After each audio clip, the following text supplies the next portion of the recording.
జాతీయవాదాన్ని సనాతన ధర్మాన్ని దేశానికి రెండు కండ్లుగా భావిస్తే మాతో కలిసి మీరు నినదించండి, మాకు తోడుగా నిలవండి.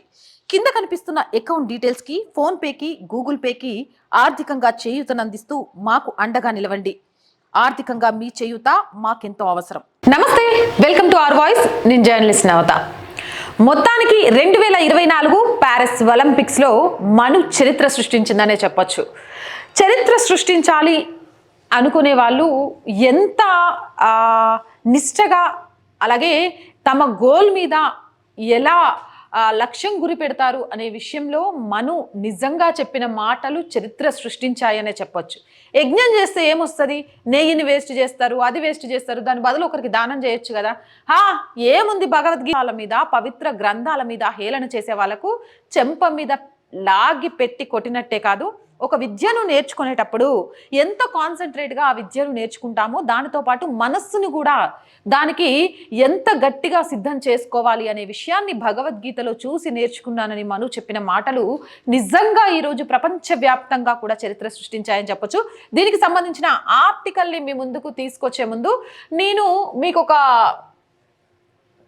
ఫోటో చూపిస్తాను. ఇది మను ఒలింపిక్స్కి వెళ్ళడానికంటే ముందు యజ్ఞం చేసి వెళ్ళింది. ఇదే పేరెవరో మనకు తెలియని ఒక అమ్మాయి మను చరిత్రను సిగరెట్తో తగలబెడుతూ ఏదో సాధించాను అనుకుంది.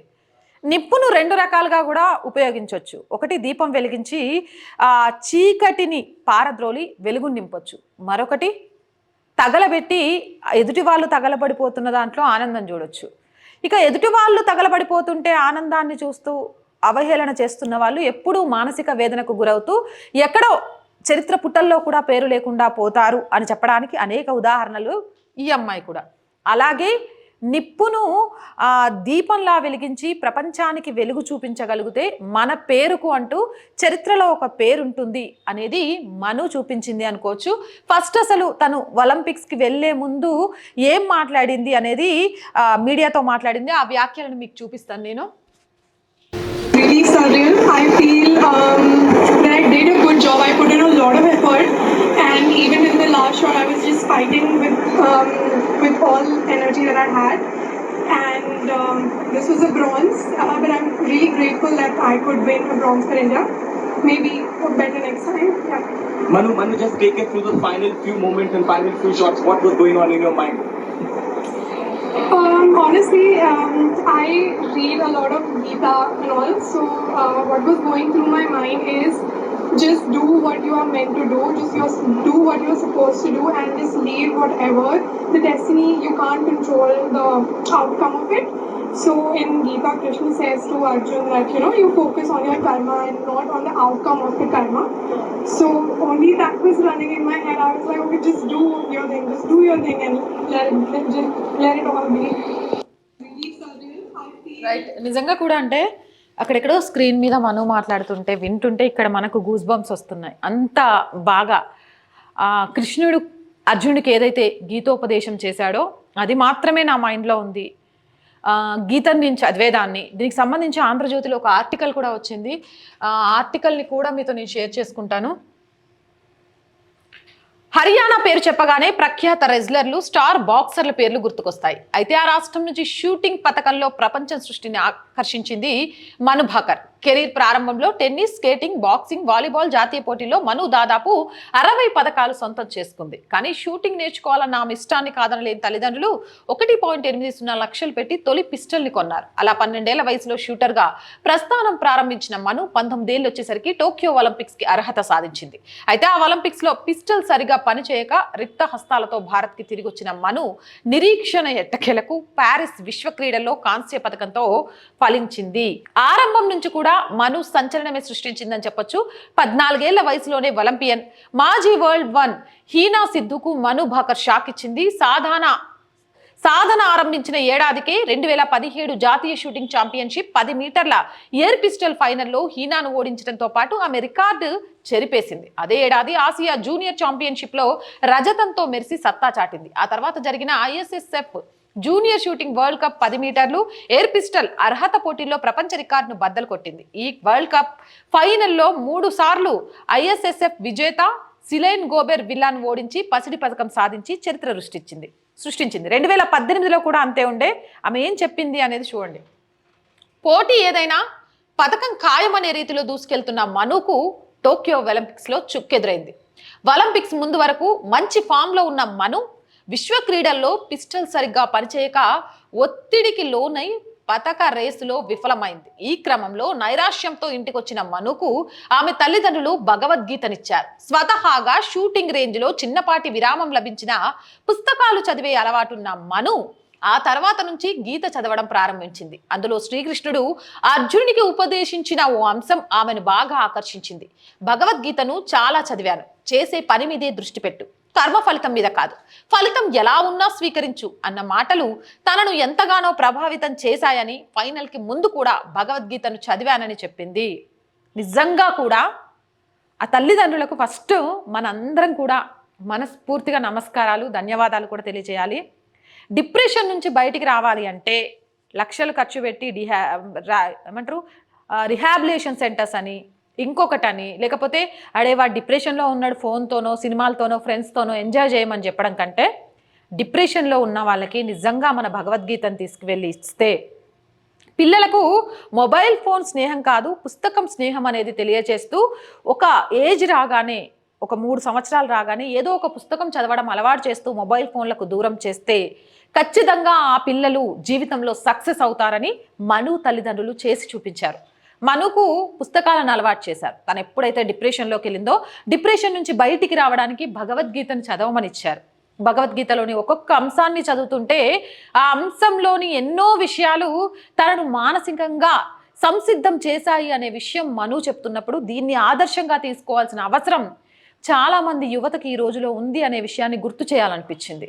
నిజంగా కృష్ణుడు అర్జునుడికి చెప్పినట్టు యుద్ధానికి ముందు నీ పని నువ్వు చేసుకుంటేళ్ళు, కర్మ ఫలితం ఆశించకు, ఏదొచ్చినా సరే లైఫ్లో ముందు దాన్ని స్వీకరించడం అలవాటు చేసుకోవాలి. ఈ 3 పదాలు మనం తెలుసుకోగలిగితే జీవితంలో ఎన్నో సాధించవచ్చు. ఇలాంటి మహత్తర వ్యాఖ్యలు మన సనాతన హిందూ ధర్మంలోని గ్రంథాలలో మాత్రమే లభిస్తాయి. ఇక వేరే ఎక్కడా కూడా ఇలాంటివి ఉండదు. ఒక పని చేస్తే ఆ పని వెనక స్వార్థంగా ఏం లభించాలి అనేది మిగిలినవి చెప్తే, ఒక పని చేస్తే ఆ పనిలో ఎలాంటి స్వార్థాన్ని ఆలోచించకు, ఆ పనిలో నీ లక్ష్యం ఏంటి, నువ్వు సాధించాల్సింది ఏంటి అనే దాని మీదే కాన్సన్ట్రేట్ చేయి. కర్మఫలాన్ని ఆలోచిస్తూ నువ్వు పనిచేస్తే సక్సెస్ అవ్వవు. నీ కర్మఫలం ఎలా రాసిపెట్టుంటే దాన్ని యాక్సెప్ట్ చేసి లైఫ్లో ముందుకెళ్ళు. అంతేకాని గెలుస్తామా ఓడిపోతామా అని ఒక పనిని స్టార్ట్ చేస్తే సక్సెస్ అనేది మన ముందుకు రాకపోగా మనల్ని మానసికంగా కూడా చాలా చాలా డిప్రెషన్కి గురి చేస్తుంది. అలాంటి వాటిని అధిగమించాలి అనంటే ఇలాంటి మహాభారత, భాగవత, రామాయణ ఇతిహాసాలను చదవాలి. ఒక పని మీద వెళుతున్నప్పుడు యజ్ఞ యాగాదులు చేయడం ద్వారా వచ్చే పాజిటివ్ వైబ్స్ మనసుకు చాలా ప్రశాంతతనిస్తాయి. మను ఒలింపిక్స్కి వెళ్ళే ముందు కూడా యజ్ఞం చేసింది. ఇందాక నేను ఫోటో కూడా చూపించాను. ఇలా మను చెప్పిన వ్యాఖ్యలు నిజంగా చెప్తున్నా, ఆమె భారతదేశానికి ఒక పథకం సాధించిన దానికంటే కూడా అతి విలువైంది ఏంటో తెలుసా? మను మాట్లాడిన వ్యాఖ్యలు, మను చెప్పిన నిజాలు. ఆ నిజాలు వింటుంటే ఇది కదా ఈరోజు యువతకు తెలవాల్సింది, ఇది కదా మన సనాతన ధర్మాన్ని, ఆ ధర్మాలలో సంబంధించిన గ్రంథాలను కించపరుచుతూ మాట్లాడే మూర్ఖులకు తెలవాల్సిన అంశాలు అనిపించింది. నాకు ఎస్పెషల్లీ నేను నిజంగా చెప్తున్నా, మనుని మనస్ఫూర్తిగా అభినందించడమే కాదు, మనులాగా ఈరోజు ప్రతి ఒక్కరూ ఆలోచించాలి అని కోరుకుంటున్నా. ఆమె పథకం సాధించడం గురించి కాదు, మన కర్మలో ఎలా రాసి పెట్టుంటే గెలుపోవటంలు అనేవి అలా జరుగుతాయి. కానీ ఆమె చెప్పిన వ్యాఖ్యలు ఉన్నాయి చూసారా, ఆమె ఒలింపిక్స్కి వెళ్ళడానికి ముందు తనను మానసికంగా సంసిద్ధం చేసుకోవడానికి పుస్తకాలతో కలిసి ముందుకు వెళ్తూ భగవద్గీతను చదివి, భగవద్గీత అంశాలను తను మైండ్లో ఫిక్స్ చేసుకొని దాంతోనే అడుగులు ముందుకేసింది చూసారా. నిజంగా ఆ విషయంలో మను ఈరోజు కోట్ల మంది యువతకే కాదు, కోట్ల మంది భారతదేశ ప్రజానికానితో పాటు ప్రపంచంలోని చాలా మందికి కూడా ఒక ఆదర్శంగా నిలిచింది. నాకు మను ప్రధానమంత్రి దగ్గర నుంచి కాల్ వచ్చి మాట్లాడిన వీడియో కూడా 2 minutes పైన ఉంది. నేను ఫస్ట్ కొంచెమే చూపిస్తాను. ఎందుకు చూపిస్తాను అంటే, నిజంగా ప్రధానమంత్రి నరేంద్ర మోదీతో మను మాట్లాడుతుంటే అది తన ఆనందంలాగా అనిపించట్లేదు. చూస్తుంటే తను మాట్లాడుతుంటే మనందరి ముఖంలో సంతోషం వచ్చేస్తోంది. అంటే ఒక పాజిటివ్ వైబ్స్ మన చుట్టూ ఉంటే ఆ పాజిటివ్ వైపు మనల్ని చూసే ప్రతి ఒక్కళ్ళను కూడా సంతోషానికి గురి చేస్తాయని చెప్తూ ఉంటారు కదా. మను చేసిన యజ్ఞ యాగాదులు, మను చదివిన పుస్తకాలు, భగవద్గీత సారాలు, మను మాట్లాడే మాటలకు అందరినీ ఆకర్షితులు చేయడమే కాదు, ఆమె సంతోషం ఈరోజు యావత్ భారత్ సంతోషం అనేలాగా చేసింది. అది ఎలా ఉంది అని చెప్పడం కోసం నేను కొంత బిట్ని మీకోసం ప్లే చేసి చూపిస్తాను.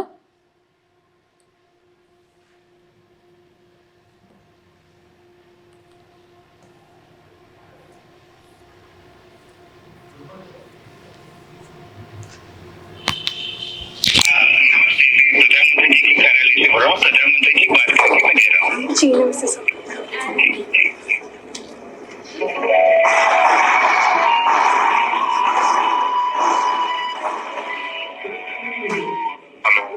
हेलो हेलो नमस्ते सर। मनु, नमस्ते, खूब अभिनंदन, आपको बहुत बहुत बधाई। बहुत बहुत शुक्रिया सर, आप कैसे हैं? मैं बहुत बढ़िया से। आप तो ये तुम्हारी सफलता की खबर सुनने के बाद और उत्साह और आनंद में हूँ। जी अच्छा कर रहे हैं हमारे खिलाड़ी यहाँ पे अभी। आप स्वयं को वैसे .1 से आप सिल्वर आपका रह गया, जी लेकिन उसके बावजूद भी आपने देश का नाम रोशन किया। आपको 2 प्रकार की क्रेडिट मिल रही है। एक तो आप कहाँ से पदक लाई, लेकिन भारत की पहली महिला है जो ये मेडल लेके आई हो। जी सर, हाँ जी शुक्रिया सर। मेरी तरफ से बहुत बहुत बधाई। రైట్, నిజంగా కూడా ప్రధానమంత్రి నరేంద్ర మోదీ తోటి మను మాట్లాడుతున్నప్పుడు తన ఫేస్లో సంతోషం, ఇది ఈరోజు చాలామంది ముఖాలలో సంతోషం. ఎస్పెషల్లీ ఈ వీడియో చేయడానికి కారణం ఏంటి అంటే, పిల్లలకు చిన్న వయసు నుంచే పుస్తకాలను అలవాటు చేయండి, మొబైల్ అని కాదు.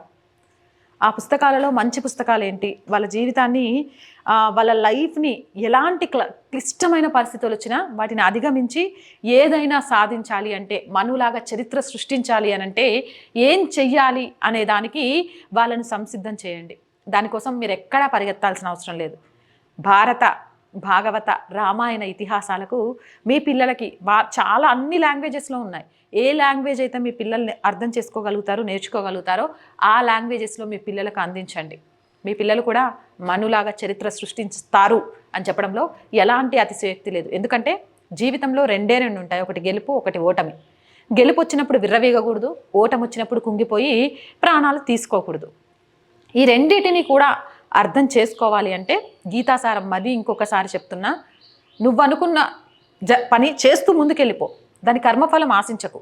ఏం రాసి పెట్టుంటే అది జరుగుద్ది, దాన్ని స్వీకరించడానికి మాత్రం సంసిద్ధంగా ఉండు.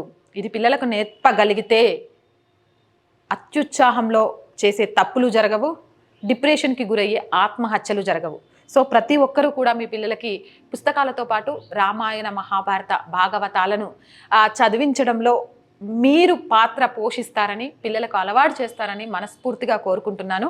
మనుకు మరొకసారి ఆర్ వాయిస్ తరపు నుంచి, ఆర్ వాయిస్ ప్రేక్షకుల తరపు నుంచి, యావత్ ప్రపంచంలో ఉన్న సనాతన ధర్మాన్ని నమ్మే ప్రతి ఒక్కరి తరపు నుంచి మనస్ఫూర్తిగా ధన్యవాదాలు. మీరేమంటారు? కామెంట్ సెక్షన్లో పెట్టేయండి. మోర్ వీడియోస్ కోసం మన ఛానల్ వెంటనే సబ్స్క్రైబ్ చేయండి. నచ్చిందా? లైక్ చేయండి, షేర్ చేయండి, సపోర్ట్ చేయండి. జై భారత్. మీ ఆదరణి మాకు ఆనందం, మా వెంట మీరున్నారని అతిపెద్ద ధైర్యం. దయచేసి సబ్స్క్రైబ్ చేయండి, లైక్ చేయండి, షేర్ చేయండి. కామెంట్స్ ద్వారా మీ అభిప్రాయాన్ని పంచుకోండి.